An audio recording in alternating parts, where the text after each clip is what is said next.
नमस्कार, आप देख रहे हैं आवाज इंडिया, देश की भरोसेमंद आवाज। मैं हूं पिंकी सिंह शेरावत। खबरों का सिलसिला शुरू करने से पहले आइए नजर डाल लेते हैं आज की हेडलाइंस पर।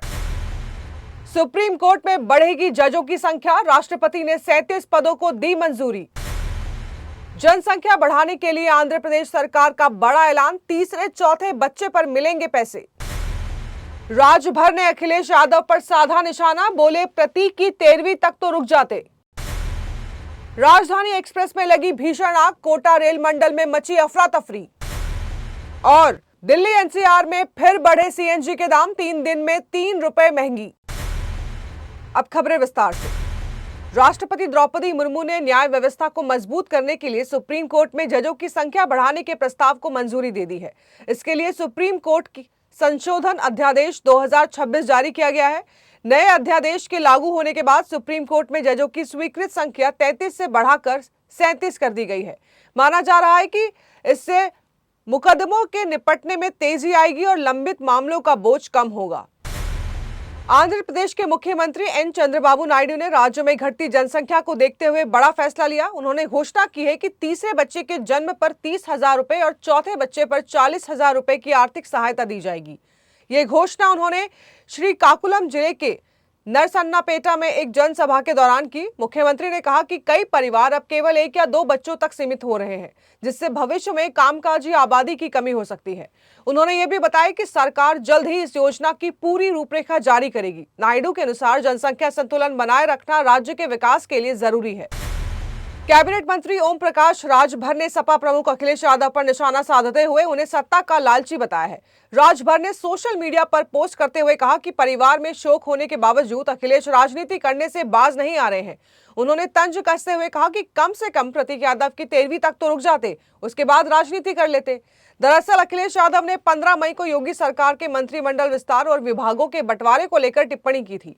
इसी बयान पर पलटवार करते हुए राजभर ने कहा कि भाई प्रतीक यादव के निधन के बाद उन्होंने कुछ समय तक सपा प्रमुख की राजनीति पर बोलना बंद कर दिया था। उन्हें लगा था कि अखिलेश परिवार के साथ दुख में होंगे, लेकिन वो शोक के बीच भी राजनीति करने से बाज नहीं आए। कोटा रेल मंडल में त्रिवेंद्रम से हजरत निजामुद्दीन जा रही राजधानी एक्सप्रेस के एसी कोच में अचानक भीषण आग लगने से हड़कंप मच गया। यह हादसा विक्रमगढ़ आलोट और लूनी रीचा स्टेशनों के बीच हुआ, जहां आग ने 3rd एसी और एसएलआर कोच को अपनी चपेट में ले लिया। घटना की सूचना मिलते ही कोटा रेलवे स्टेशन पर हूटर बजाया गया और मेडिकल एवं राहत टीम को तुरंत मौके के लिए रवाना कर दिया गया।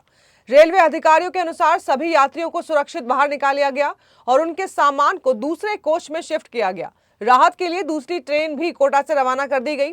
फिलहाल आग लगने के कारणों की जांच की जा रही है और हादसे में किसी के हताहत होने की सूचना नहीं है। दिल्ली एनसीआर में एक बार फिर सीएनजी के दाम बढ़ने से आम लोगों को महंगाई का झटका लगा है। गैस कंपनियों ने सीएनजी की कीमत में 1 रुपया प्रति किलो की बढ़ोतरी की है, जबकि इससे पहले 2 रुपए की वृद्धि की गई थी। 3 दिनों के भीतर सीएनजी कुल 3 रुपए प्रति किलो महंगी हो गई है। दिल्ली में अब सीएनजी का नया रेट 80.9 रुपए प्रति किलो हो गया है, जबकि गाजियाबाद में ये 88.70 रुपए प्रति किलो पहुंच गया है। वहीं मुंबई में सीएनजी की कीमत 84 रुपए प्रति किलो है। हालांकि पीएनजी और घरेलू एलपीजी सिलेंडरों की कीमतों में फिलहाल कोई भी बदलाव नहीं किया गया है। जम्मू कश्मीर के पहलगाम में पर्यटकों से भरी एक टैक्सी खाई में गिर गई और इससे बड़ा हादसा हो गया, जिसमें गुजरात के पति पत्नी की मौत हो गई। हादसा उस समय हुआ जब टैक्सी पहलगाम से अरू जा रही थी और उनकी गाड़ी अचानक फिसलकर खाई में गिर गई। इस दुर्घटना में ड्राइवर रईस अहमद भट्ट गंभीर रूप से घायल हो गया है, जिसे इलाज के लिए जीएमसी अनंतनाग रेफर किया गया है। पुलिस और रेस्क्यू टीम ने मौके पर पहुंचकर राहत और बचाव कार्य शुरू किया है और शवों को पोस्टमार्टम के लिए भेज दिया गया है। बॉलीवुड अभिनेता अनिल कपूर इन दिनों ऑस्ट्रिया के खूबसूरत शहर सॉल्सबर्ग में छुट्टियां मना रहे हैं। अनिल कपूर ने वहां से अपनी नई तस्वीरें सोशल मीडिया पर शेयर की। तस्वीरों में अनिल कपूर विंटेज कोट और काले चश्मे में बेहद स्टाइलिश नजर आ रहे हैं। उन्होंने पोस्ट में लिखा कि सॉल्सबर्ग की खामोशी इंसान को धीमा कर देती है और इतिहास और संगीत को महसूस करने का मौका देती है। अनिल कपूर ने बताया कि ये विंटेज कोट उनकी बेटी रिया कपूर ने चुना है, जिसे पहनकर उन्हें किसी दूसरे दौर में होने का एहसास हुआ है। कोलकाता नाइट राइडर्स ने ईडन गार्डन्स में खेले गए मुकाबले में गुजरात टाइटंस को 29 रन से हराकर प्लेऑफ की दौड़ में अपनी स्थिति मजबूत कर ली है। टॉस हारकर पहले बल्लेबाजी करते हुए केकेआर ने फिन एलन, अंगक्रश रघुवंशी और कैमरन ग्रीन की अर्धशतकीय पारियों की बदौलत 20 ओवर में 247 रन बनाए। जवाब में गुजरात की टीम 218 रन ही बना सकी। हालांकि शुभमन गिल जोस बटलर और साई सुदर्शन ने अर्धशतक लगाए। केकेआर की ओर से सुनील नरेन ने 2 विकेट लिए, जबकि सौरभ और ग्रीन को एक एक सफलता मिली। इस हार के साथ गुजरात की लगातार 5 मैचों की जीत का सिलसिला टूट गया। वहीं केकेआर अंक तालिका में 7वें स्थान पर पहुंचकर प्लेऑफ की उम्मीदों को जिंदा रखने में सफल रही। तो देश और दुनिया की बड़ी खबरों में फिलहाल के लिए इतना ही। जुड़े रहिए आवाज इंडिया के साथ, जल्द होगी मुलाकात। तब तक के लिए नमस्कार।